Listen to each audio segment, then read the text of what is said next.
आ गए सभी, बैठ जाओ।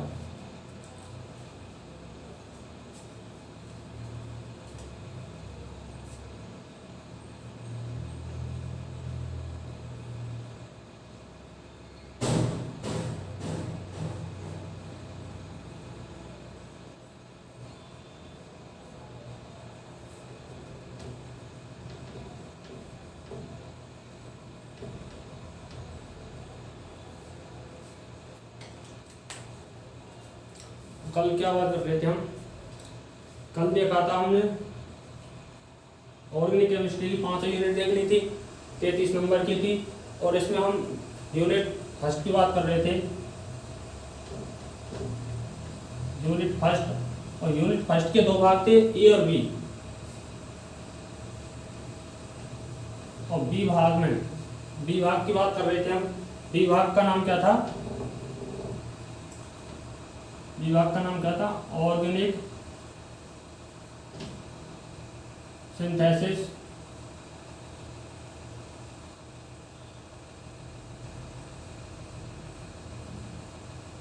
Synthesis via enolate.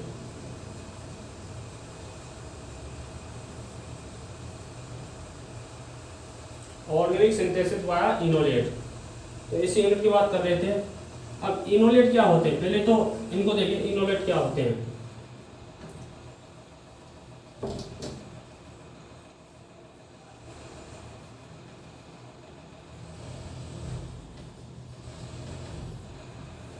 इनोलेट क्या होते हैं? ये 2 शब्दों से मिलकर बना है, इन प्लस ओलेट।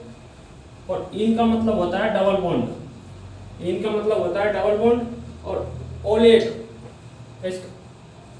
ATE का मतलब होता है नेगेटिव चार्ज, और ओलेट ऑक्सीजन पर नेगेटिव चार्ज। तो इसकी बात करेंगे हम,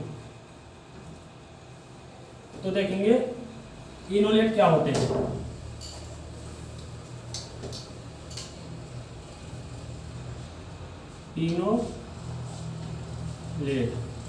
इनोलेट क्या होते हैं? जब किसी अणु में, इनोलेट क्या होते हैं? जब किसी अणु में क्रियात्मक समूह उपस्थित हो, जब किसी अणु में क्रियात्मक समूह, फंक्शनल ग्रुप क्या हो? प्रेजेंट हो। फंक्शनल ग्रुप प्रेजेंट हो तो क्षार की उपस्थिति में, तो किसकी उपस्थिति में? क्षार की उपस्थिति में, बेस की उपस्थिति में अल्फा हाइड्रोजन परमाणु या एटम को उत्सर्जित करने पर इनोलेट का निर्माण होता है। तो कैसे होता है उसको देखेंगे। मान लीजिए हमारे पास कीटोन है, कीटोन लेते हैं, CH3 C double bond O CH3। ये क्या है? कीटोन है। इसका नाम क्या है? कीटो है, कीटो। या ऐसे एसीटोन भी कहते हैं, एसीटोन, कीटोन। क्षार की उपस्थिति में कोई बेस लेंगे। अब बेस OH भी, OH ले लो, या C2H5O नेगेटिव, इसको भी ले लो। इसका काम क्या है बेस का? ये क्या? H प्लस आयन का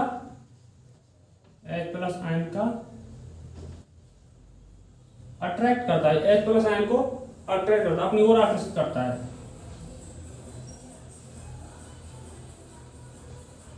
बेस क्या? H प्लस आयन को अट्रैक्ट करता है। तो इसमें से H प्लस आयन को अट्रैक्ट करेगा, यानी कि इसे ऐसे लिखते हैं CH2। तो बेस क्या? H प्लस आयन को निकाल देगा, तो यहां से H प्लस आयन निकल जाएगा, तो यहाँ पे नेगेटिव चार्ज आ जाएगा। तो क्या बन जाएगा? CH3 C double bond O CH2 negative. तो निकल क्या जाएगा? H प्लस आयन निकल जाएगा। अब इसमें देखिए, negative single double, negative single double. तो ये क्या है, रेजोनेटिंग कंडीशन है ये, अनुनादी संरचना है ये, अनुनादी संरचना। इसमें क्या रेजोनेट पाया जाता है।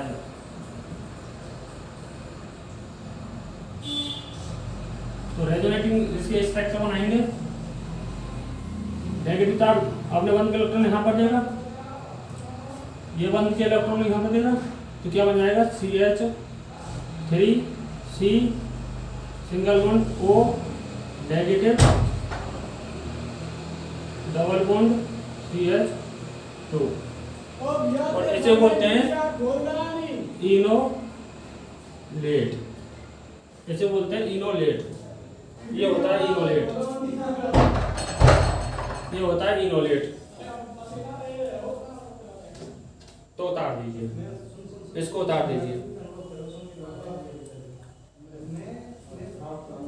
इसको उतार दीजिए।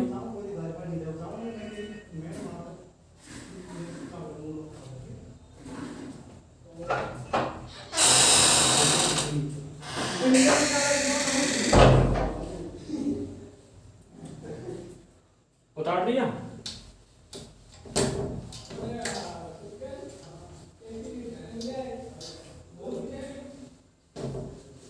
अब इसकी परिभाषा लिख लीजिए।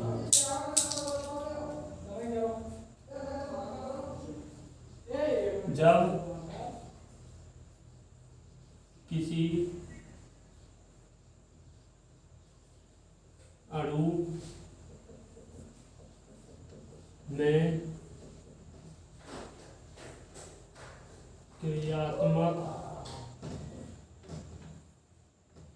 क्रियात्मक समूह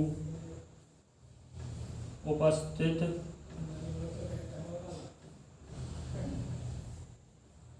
हो तो क्षार की उपस्थिति में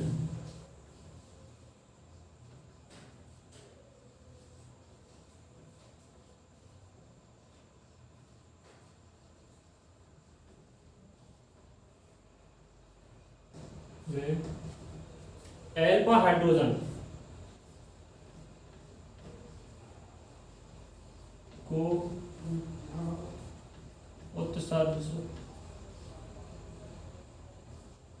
उत्सर्जित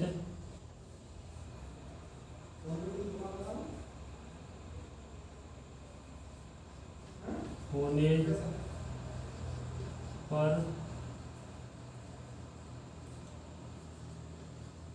इनोलेट का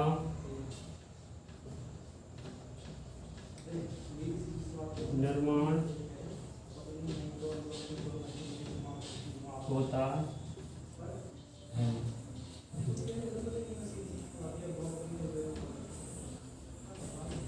इसमें अनुनाद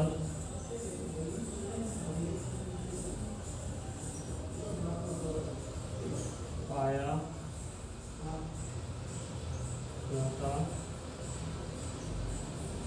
जाता है। उतार दीजिए इसको।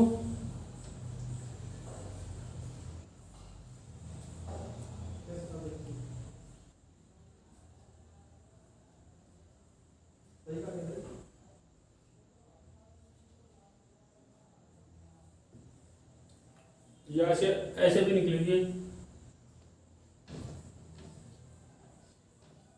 अनुनादी स्थायी होता है, ऐसे लिख दीजिए।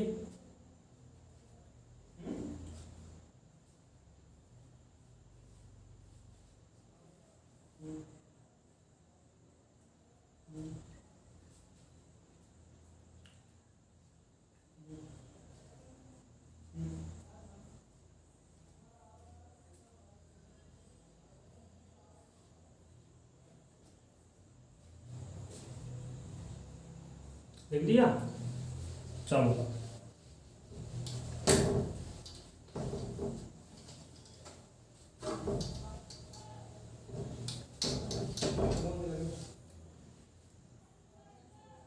इससे एग्जाम में क्वेश्चन भी आया है 2018 में, क्वेश्चन आया था 2018 में, और क्वेश्चन क्या था,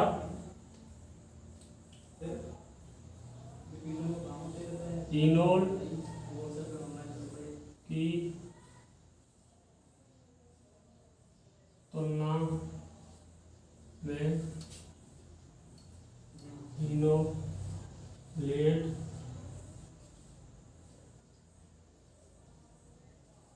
अधिक स्थायी होते हैं, क्यों? तो 2018 में क्वेश्चन आया था, इनोल की तुलना में इनोलेट स्थायी होते हैं क्यों?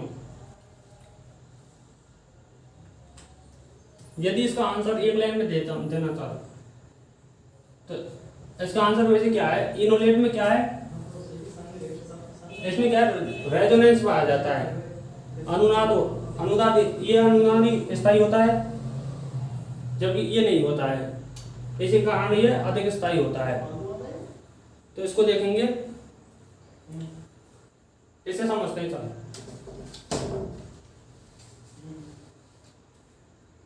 यहाँ पे कीटोन लेते हैं, CH3C+O CH3, ये क्या है, कीटोन है ये। कीटोन, और कीटोन में क्या है, चलायमान पाई जाती है, इसमें टोटोमेरियम पाई जाती है।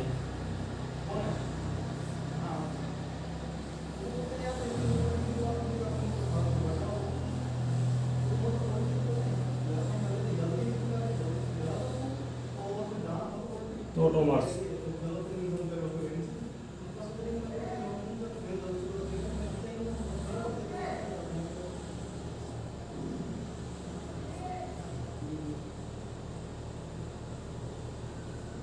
टोटोमर्स से, तो इस क्या है, इसे ऐसे लिखें अपने CH2H।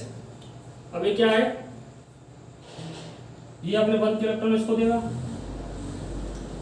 तो इसमें कार्बन बैलेंस होती है 4, तो यहाँ कार्बन बैलेंस 4 होती है, तो ये बंद के इलेक्ट्रॉन यहाँ डबल बॉन्ड, कार्बन के पर बंद हो जाएंगे 5, तो ये बंद के इलेक्ट्रॉन को अपनी ओर, अधिक विद्युत ऋणात्मक परमाणु है, ये बंद के इलेक्ट्रॉन अपनी ओर आकर्षित कर लेंगे, इस पर आ जाएगा negative charge, CH3C≡O negative C≡CH2, और ये होता है इनोल, इसे बोलते हैं इनोल, ये होता है इनोल। और इसमें एक कॉन्सेप्ट और छपा हुआ है, अगर उसको खोलें तो देखिए, इसमें नेगेटिव चार्ज आ गया, और किसी भी परमाणु पे नेगेटिव चार्ज या पॉजिटिव चार्ज रह नहीं सकता है, तो ये क्या है, जो H+ आयन यहाँ से जो रिमूव हुआ है, ये H+ आयन, इसको ये आकर्षित कर देता है, H+ आयन को ये नेगेटिव कर लेता है, तो ये बन जाता है CH3COH डबल बॉन्ड CH2, तो इसे बोलते हैं इनोल। डबल बॉन्ड का मतलब होता है इन प्लस OH, OH से बोलते हैं ऑल, तो दोनों मिलकर क्या हो जाएंगे, इनोल, तो ये हो जाता है इनोल। उतार दीजिए इसको उतार दीजिए।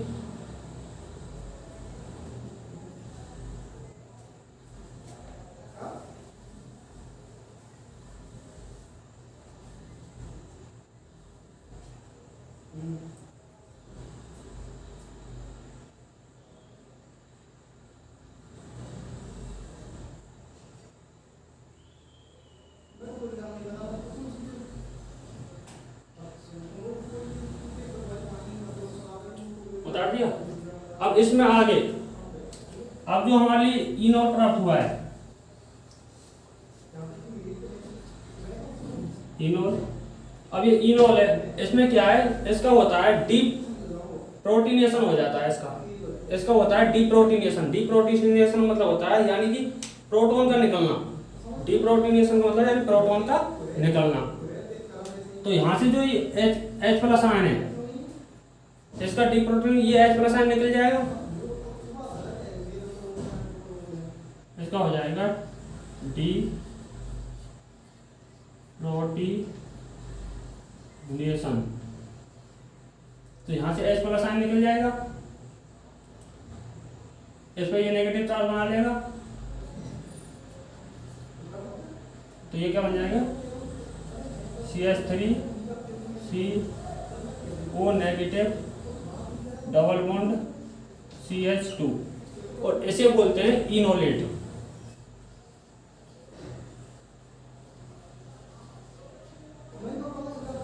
ये होता है enolate. Ene plus oxygen ol plus negative charge बोलते हैं एट, ATE, तो ये हो जाता है इनोलेट। इसको भी आगे उसमें ही बढ़ा दीजिए।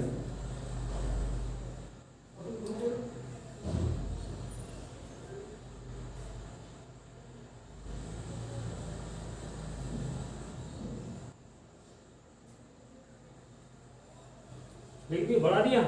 अब ऊपर एक लाइन लिख दीजिए,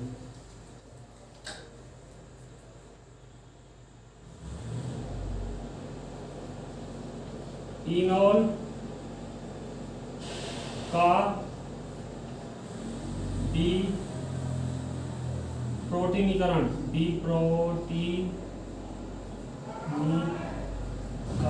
डीप्रोटीनीकरण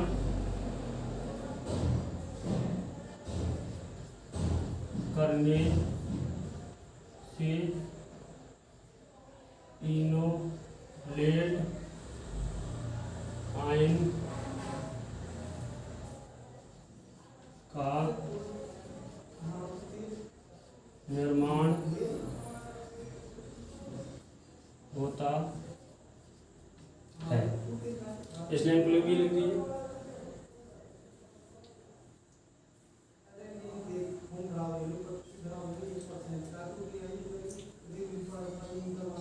तो यह है इनोलेट।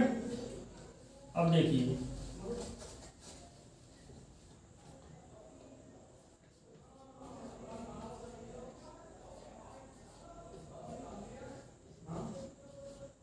ये इनोलेट है, अब ये इनोलेट है, इसमें क्या देखिए, negative single double, negative single double, यानी कि रेजोनेटिंग कंडीशन आ गई है। तो इसकी रेजोनेटिंग स्ट्रक्चर बनाएंगे, इसकी रेजोनेटिंग क्या होगी, ये सिंगल बॉन्ड, ये नेगेटिव चार्ज अपने 1 किलोइलेक्ट्रॉन ने यहाँ पर देगा, यहाँ डबल बॉन्ड हो जाएगा, और ये डबल बॉन्ड अपने 1 किलोइलेक्ट्रॉन ने यहाँ देगा, यहाँ पर नेगेटिव चार्ज आ जाएगा। तो क्या बन जाएगा, CH3 C double bond O single bond CH2 negative. तो ये क्या हो गया, रेजोनेटिंग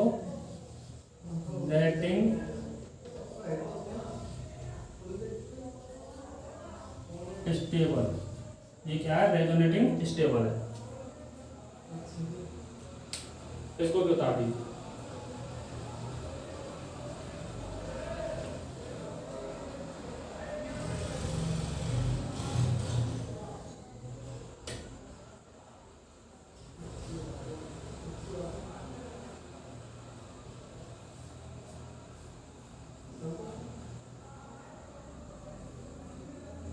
बता दिए।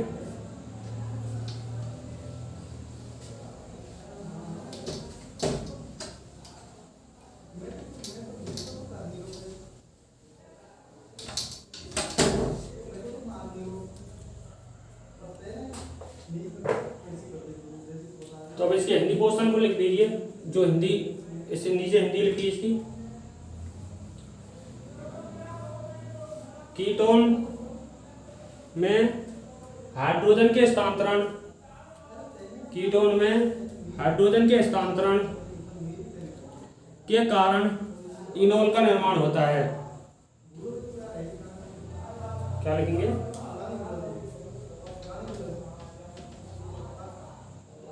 कीटोन हाइड्रोजन के स्थानांतरण के कारण इनोल का फॉर्मेशन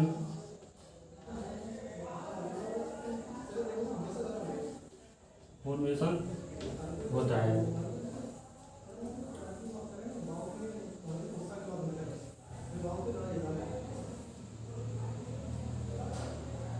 दूसरी, इनोल के डीप्रोटीनेशन के कारण इनोलेट का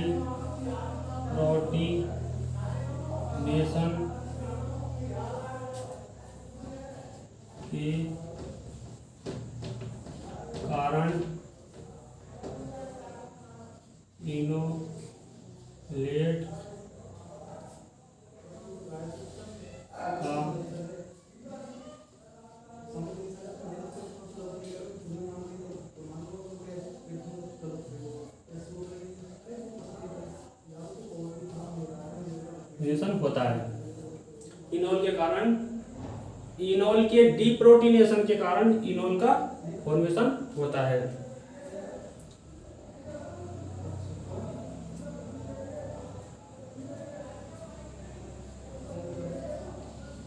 इनोलेट रेजोनेटिंग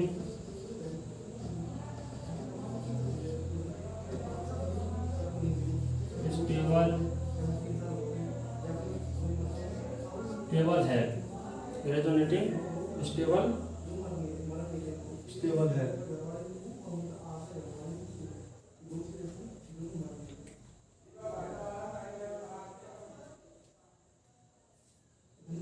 तो बोलिए, इसी कारण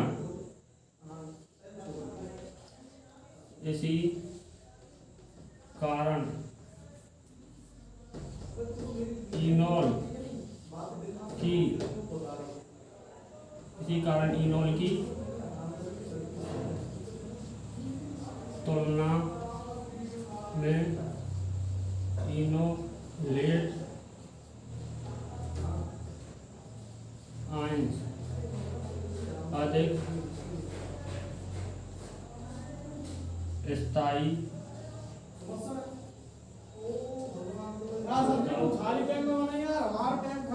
होता है। ठीक है,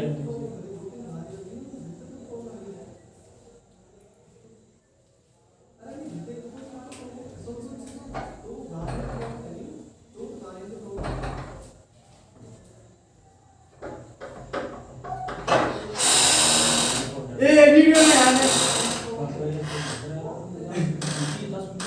10 मिनट लगा सब सामान कार्टून तो ले जाऊंगा।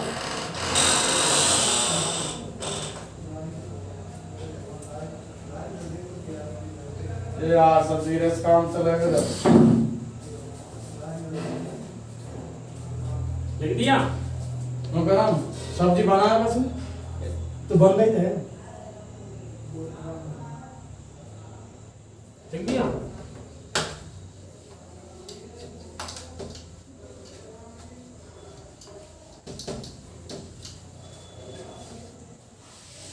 चलो तो हेडिंग आ गई दूसरी।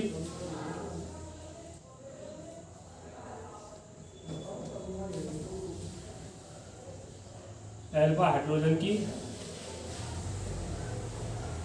अम्लता, एसिडिक नेचर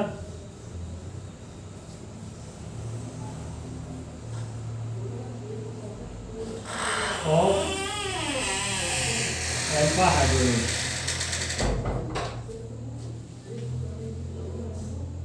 अम्लता, अम्लता का मतलब क्या होता है? अम्लता का मतलब होता है H प्लस आयन का निकलना, मतलब हाइड्रोजन का निकलना। अम्लता का मतलब होता है हाइड्रोजन का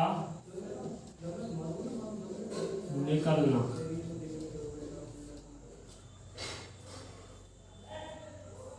और एल्फा हाइड्रोजन का मतलब होता है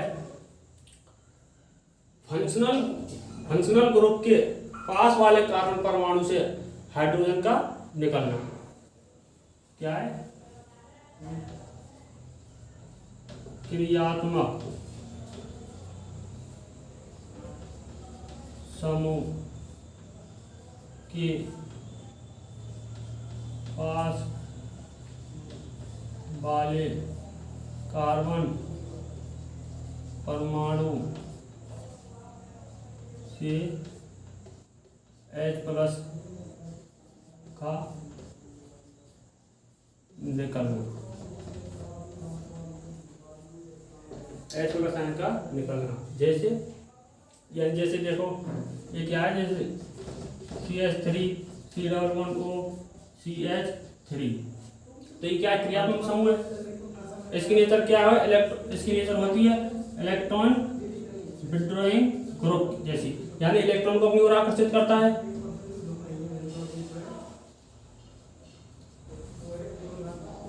तो ये क्या है? अल्फा कार्बन है, और ये जो अल्फा कार्बन परमाणु जो हाइड्रोजन है इसे बोलते हैं अल्फा हाइड्रोजन।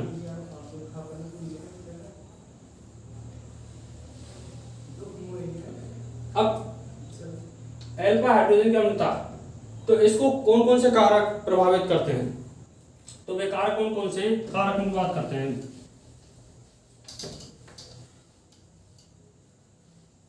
लिखा दूंगा, इन सबको लिखा दूंगा, समझ लीजिए पर।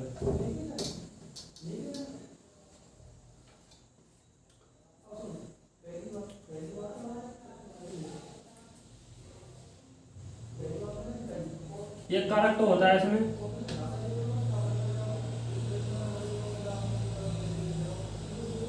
Electron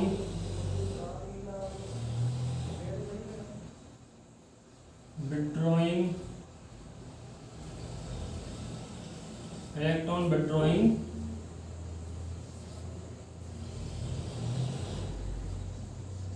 group. एक तो होता है इलेक्ट्रॉन विड्रॉइंग ग्रुप, और दूसरा कारक होता है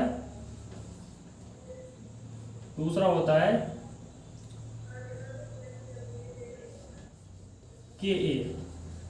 अब Ka का मतलब क्या है? Ka का मतलब होता है एसिडिक, यानी अम्लीय,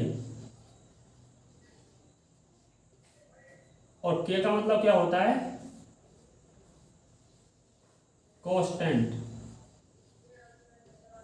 यानी नियतांक।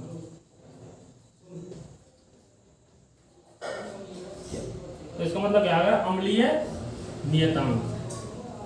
एक अम्लीय नियतांक, और एक टर्म और पढ़ी होगी आपने इसमें pK। और pK बराबर होता है माइनस लॉग K, या ऐसे हम ऐसे भी लिख सकते हैं pKa बराबर log 1/K।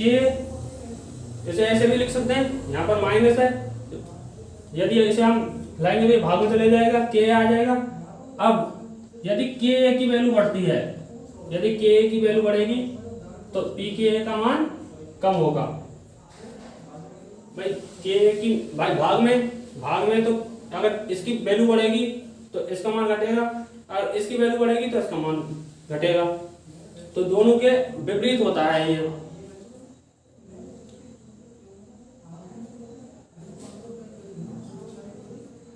क्या लिख दीजिए?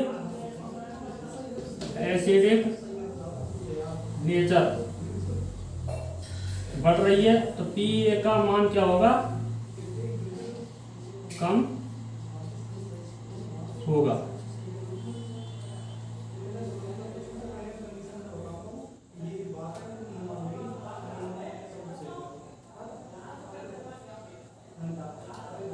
ठीक है।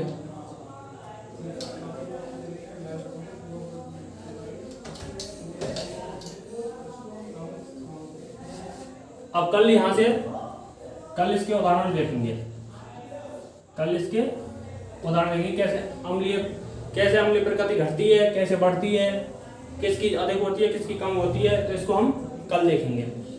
ठीक।